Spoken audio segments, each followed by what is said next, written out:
pretty close to time, and hopefully he won't fall off the table. You're hard to compete with. Almost done. Just gotta find the controls. That's it, and then we're almost. So if I stay over here out of the way, so I had the first paper that said, I didn't know why Shane did that, but now I kind of understand. Pick the guy that doesn't need the computer. So and I wanted, Shane came down and said he wanted to do some talks about ghostly things, and I thought about it a while. I don't have a very formal paper. I'm just going to talk about and I want to talk about a community that I met about 1962 to the west of here, and it's an interesting community. Community history goes back to 1723, or about when Spanish established a population here to stop the French from moving into Spanish Texas, and so established a post at the Adice, a small Indian community west of here. There's a descendant population from Los Adice, as the Presidio popularly came to be called, that's still here. And so when I came here in 1961, was kind of used to speaking Spanish, and I got kind of lonely here in Natchitoches. I couldn't find anybody to speak French, much less Spanish, and so I asked around, and somebody said, "Well, go to Zawali, or go out there." So I did, and so and I found the Adiseños. I found that population. It's something anthropologists and linguists, I think, very seldom get a chance to do, is find a place nobody else had been, and talk to people who hadn't been taught about their culture, about their language. And at the time, I was already beginning to think about a series of excavations at Presidio Los Adice, and we've worked there for the last 30 years, off and on, doing the archaeology of the site. It's now a state park. There's a little summary of what we've been doing out there at Los Adice, and the most recent things we've done out there in 64 parishes in the LEH magazine just came out. And George Avery at SFA and I wrote a little summary. See there, if you're curious about the archaeology. I promise I won't do archaeology. So I'd need slides. But anyway, I went out to Ebarb, and the road forks at Ebarb, and right in the middle of the road is Martinez Grocery. It's no longer Martinez Grocery. It was then. And I stopped at the grocery, and I went into the grocery, and there's a calendar on the wall with Our Lady of Guadalupe on it. That's interesting. And the counter had tiles from Puebla.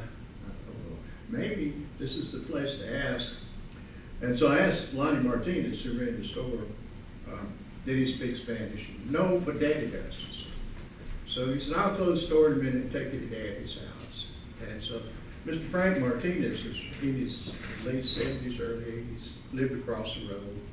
And so I started talking to him. Yeah, he did speak Spanish. So we talked pretty late in the night. He had the flu, and I caught the flu. But a couple of weeks later, I went back. And I'd go to the store and chat with the old guys. They'd come to the store late in the afternoon and sit around on a bench out front and drink a couple of beers, and we would talk Spanish. And I got very interested in the Spanish. It was a little different from standard Spanish, kind of more than a dialectical difference. It had its own kind of rules, and I began to play around with that. And I didn't do anything with it formally. I took notes once in a while. They'd drop a word on me I didn't know. I'd try to find it somewhere.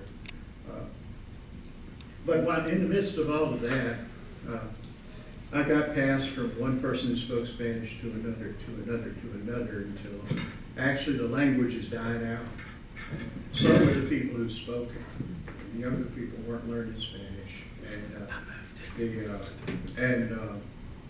So as one person passed away, they said, well, go see somebody else. And so altogether, I guess, I put together a corpus of language from about 20 people between 1961 and like 3 years ago. 3 years ago, Miss Magee Manshek passed away, and she's the last good Spanish speaker I can find. I'm still, and there may be some other people I just haven't found. And but in the meantime, I teamed up with Sam Armistead in the University of California in Davis, so we started working a little more seriously on the language. We published a couple of little short papers, one in Spain and one here, on the language and different aspects of the language. But so in the course of all of that, people began to tell the stories, and Sam and I were really pleased. He's published a couple of the stories in Louisiana Folk Life here that Shane edits, but other than that, we haven't published them, done much with them. But they tell us stories, and amongst those stories, there were kind of ghostly stories, and some of them are pretty widespread in Mesoamerica, all the way from, you can hear them from the Distrito Federal of Mexico City is all the way to here. They kind of follow the El Camino Real, if you want to think about it that way. And so the first story that I guess anybody called a story I thought about is I was in the store one afternoon, and Lonnie Martinez's wife came in and said, tell her about the lady. And Lonnie said, oh, he said, tell him about the weeping lady. And she didn't speak any Spanish, but she knew the story. And so he told me the story of La Llorona, the weeping lady. She, in Mexico, she's called La Malinche. And the Malinche legend is about this lady who lost her children. Her children drowned. And she wanders and looks and cries and weeps over her children. So around Ibarb, she's called La Llorona, the weeping lady. In East Texas, she's sometimes called Weeping Mary in English, and the story's told over there in English a lot. And so you hear here there's a specific place where the creeks come down out of the hills and ran into a bayou that went into what was the river, the Sabine River originally. Now it's under the Louisiana Reservoir. And so down in these sloughs, in these spooky sloughs, where the fog settles out, in the Sajones, in the sloughs, you hear the weeping lady, and she weeps for her children and calls them back. And so people have heard her, people still hear her. So that was my first ghostly story from Swahili Ibarb. Everybody seemed to know it, and they told it in English as well as in Spanish, and so it was a very popular story. So I kind of chased it all the way back to the Malinche legend in Mexico, and kind of traced back down the El Camino, where all of these families really came from in the beginning. And gradually that community became a Spanish Indian community, Indo-Hispanic community, and the tribe of Lipan and Choctaw came later have kind of separated themselves into a well-organized group. In the beginning, they're all extended families, and so it made sense that the legend would pass that far. The first time I heard it was in Dallas, so I was told about La Llorona. La Llorona's out at White Rock Lake, and so she weeps at the south end of White Rock. There's always a place associated with her, and at Swahili Ibarb or Choctaw Apache now, there are two places. Some people are here in one place, some people are here in another. And so that was my first ghostly story. Not a lot of ghost stories around here. So a couple of months, well, actually 2 years later, Sam and I were at Wesley Martinez's house. He was Mr. Frank's son, Lonnie's brother, and he began telling us another story about these these two guys who were working in the woods cutting timber, and most of the people were loggers or cattlemen.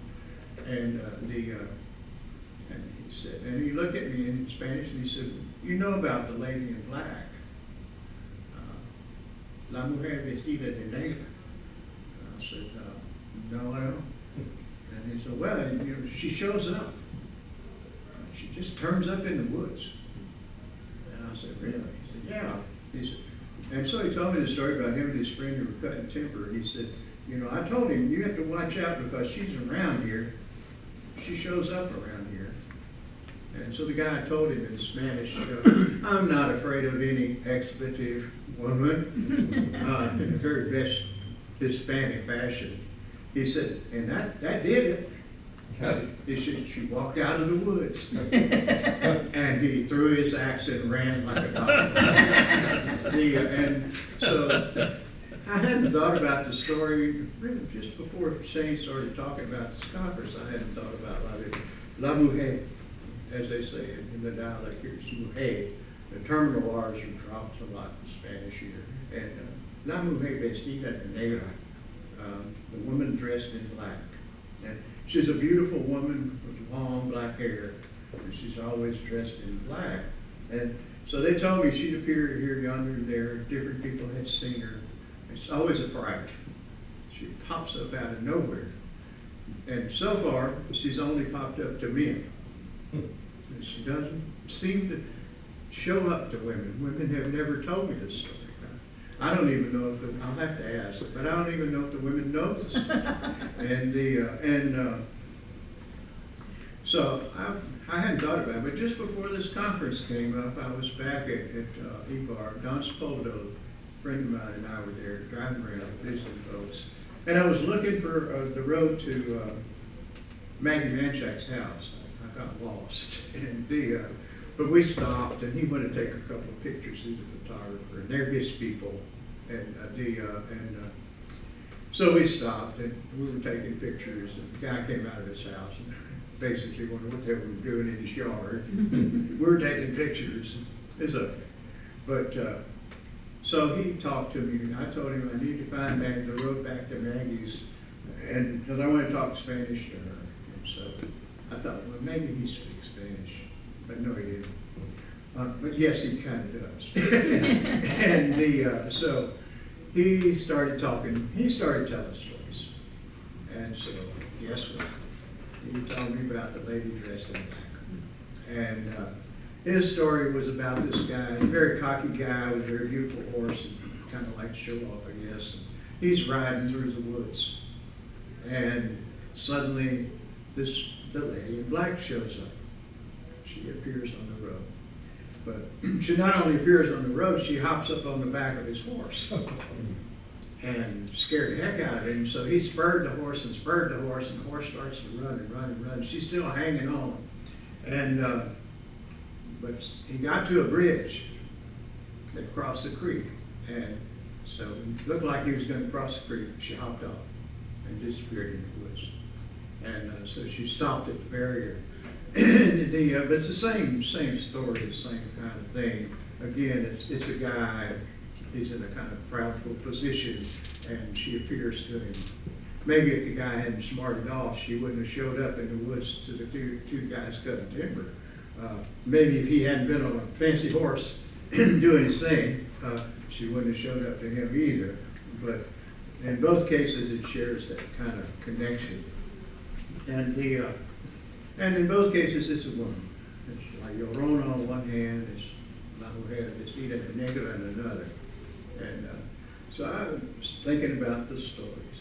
And then it hit me, there's a very strong feeling about something here called Maldojo.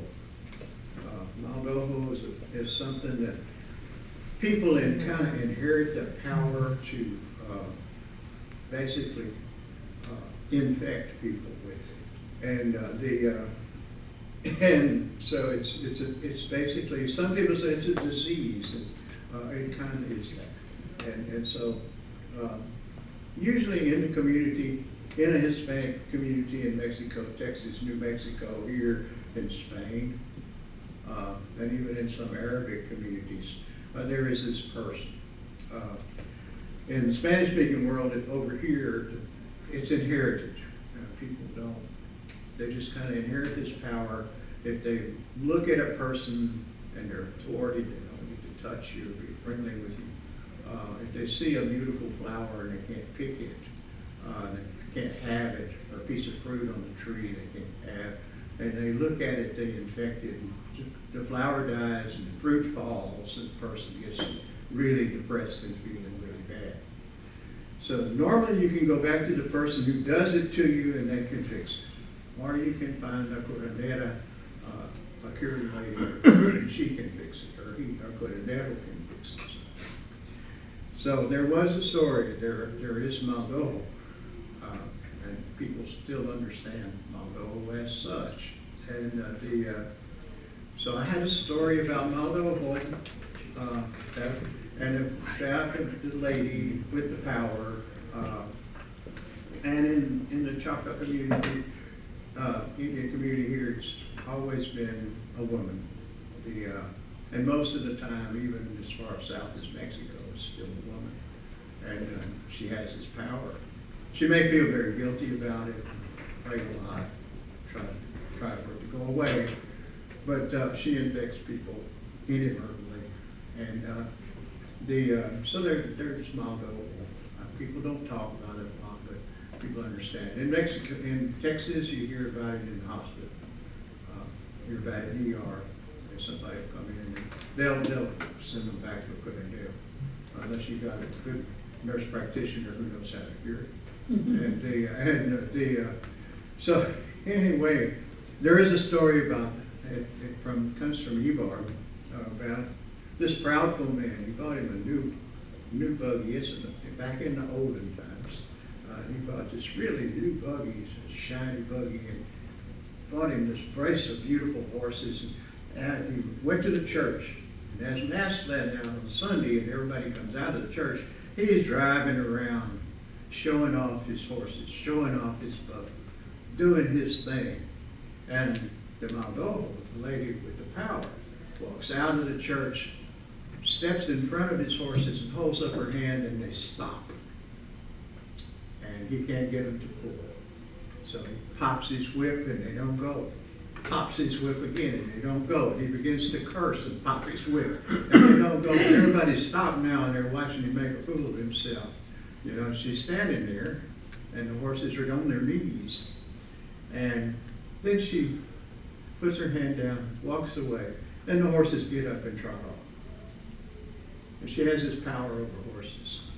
At Los Adais, we dig up these little amulets. They can be made out of silver, they can be made out of iron, they can be made out of jet. And most of them were made out of iron, and they hung on the bridles of horses. And they protect the horses from the Maldojo. But she has this power over horses. She also has this power over men. And so when I heard the story, the gentleman that told me the story, he said, I think she went too damn far. And then it hit me. One of my students collected a story about the Maldojo just a few years ago. And she lived on this road, and everybody knew who she was. But the kid down the road bought a new pickup truck. I mean, a super truck. And it's a dirt road. A lot of the roads 20 years ago were dirt there. So he's driving up and down the road by the lady's house and stirs up the dust cloud, and the dust goes through the house. So she finally goes down and tells him, quit doing that. You know, don't do that. And, just quit. He wouldn't quit. He's driving his truck through there, stirring up the dust. So he told the story of his new truck sitting in front of his house, and the lady comes down and stands and looks at the truck and turns and walks away, and the truck blew up. And he knows who she is. He knows about the Maldojo. He's convinced he knows what happened to the truck. The interesting thing anthropologically about this is always, most of the time, the Maldojo is a woman. Most of the time, she has power over things associated with men, and that includes horses. And same thing's true of the lady dressed in black. She's always a woman. She's obviously a woman. She's a beautiful woman, but she's mystical. She shows up. She's always associated with men. And all the way back, the Malinche legend, she's not associated exactly the same way. But it's always these women who can scare the heck out of people. And on the frontier of northern Spain, it was a very macho kind of culture. It was a male-oriented culture. People were cattlemen, people were horsemen, men had great power. It's a patriarchy almost.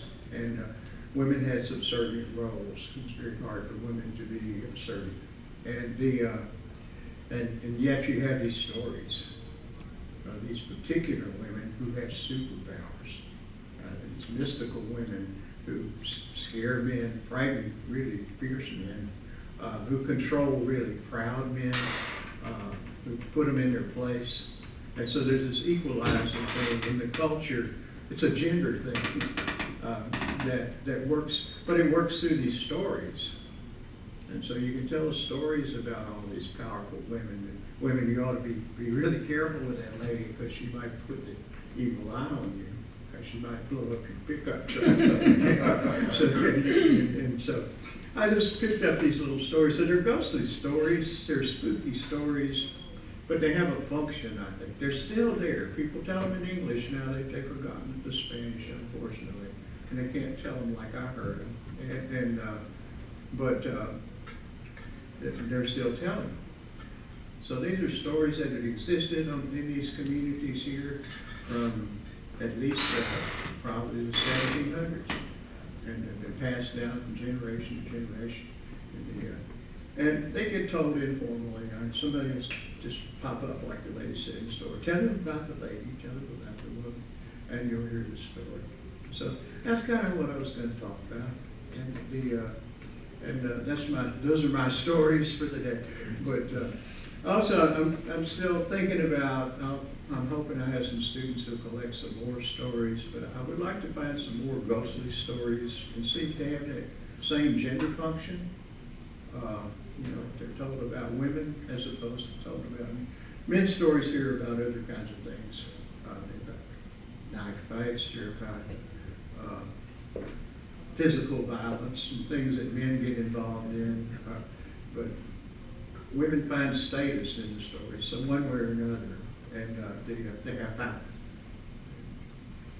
Power to scare, maybe correct the balance in the cultural structure. So thank you. Thank you. We're supposed to wait till the end to ask questions, are we? I said we're supposed to wait till the end to have questions, so I'm not going to put my hand up. Okay. Yeah. Well, let's see if we can get on. Maybe we can get a little bit more on the schedule. Let's see if I can do it here. So, our next paper is by Stephen Payne from up at Louisiana Tech. So I could say it in Creole. Jobs and marriage. Yeah, that's okay. it. Mariage. I won't translate that one. Thank you. Okay. Why don't we go over there? I guess the PowerPoint still isn't working. I can't tell. We'll wave our hands. Yeah, I feel a little intimidated trying to follow Dr. Gregory. He's like the guy that knows the most about Louisiana, but actually our fairy tale kind of takes on the patriarchy also. Well, I'm Magee, Steve Payne, and we are the co-editors of the Louisiana Anthology, an online collection of texts about Louisiana. We're bumping on 9 million words and about 230 authors, and just look this up, Louisiana Anthology. This is our nice thing we were going to show you, but whatever.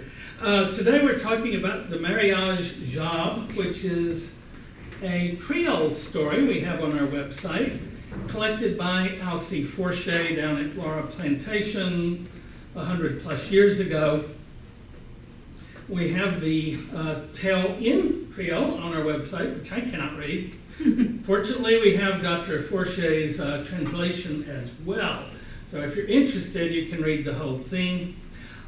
He collected these tales in Louisiana Folk Tales in 1895. Hasn't gotten nearly the attention it should because 14 years earlier, in 1881, Yeah, so this is the date on which Joel Chandler Harris publishes Uncle Remus, his songs and his sayings. So it he's was beaten out by the competition. In other words. Yeah, Uncle Remus just took the country by storm. It was popular level. This, too small to see, but it's basically by a professor for other professors, intended to sit on a library shelf.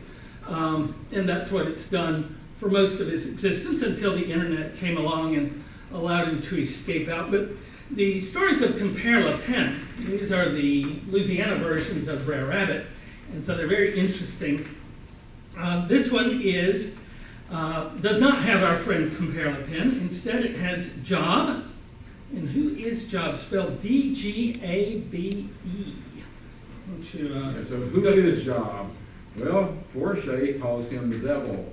He says that he actually uses this comparison here, or really this descriptor, for linguistic reasons. So does Lafcadio O'Hearn, who references this character Djabe as Gade. Djabe ate bate sa femme. Look, the devil's beating his wife. Usually with a frying pan. Yeah. And this is in his collection, New Orleans Superstitions. So, yeah, this word has a history. Djabe. It is a Creole word, but this word comes from the French word diable, devil, which goes back to the Latin word diabolos, also devil, goes back to the Greek diabolos, also devil, which they use to, and it also means slander or the enemy, and it's used to translate in Job chapter 1, Satan, the Satan, the adversary. So there's a rich linguistic... There's an Arabic cognate too. Yeah. Hashaitan. So there's a rich linguistic history behind translating this word this way. However, there seems to be an African root to the character that we're going to look at today. Djabe seems more African than Christian. Yeah, so he had translated the word as devil, but the word Djabe is indeed derived from the French word diable, or devil, but the idea behind the Djabe is unrelated to the devil in the Christian sense of the word. Instead, it's an earthbound voodoo spirit, a spirit that can be associated with an individual. Thus, they are like the jinns or genies of Islam. This is why I brought this up about the Hashatan. The Djabe can perform various tasks, including draining the life out of a victim, kind of in a parasitic way. Which will be important for our story, because it's what men do to their wives. During the Haitian Revolution, these figures were publicly credited with protecting the revolutionaries, and they're still important, or still an important component of Haitian voodoo among, I think we cut off, yeah. Among practitioners, and somebody helped us with the note, but we can't see it because the slide's cut off. So did we get the slide going? No, you can catch that from your phone. We'll see. Go ahead. Yeah, then I was slant when I read it.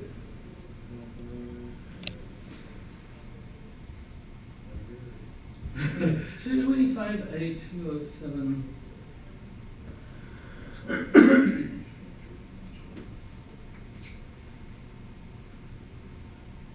So, this spirit goes back to Africa and comes to Louisiana via Haiti.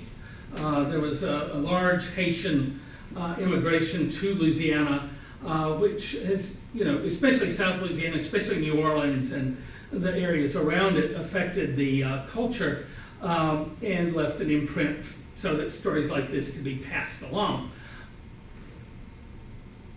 Oh, it's up. So we just need to go back to the PowerPoint. Yeah, I just gotta get the, I'm just gonna log in as me because we just isn't. We need a little voodoo for our...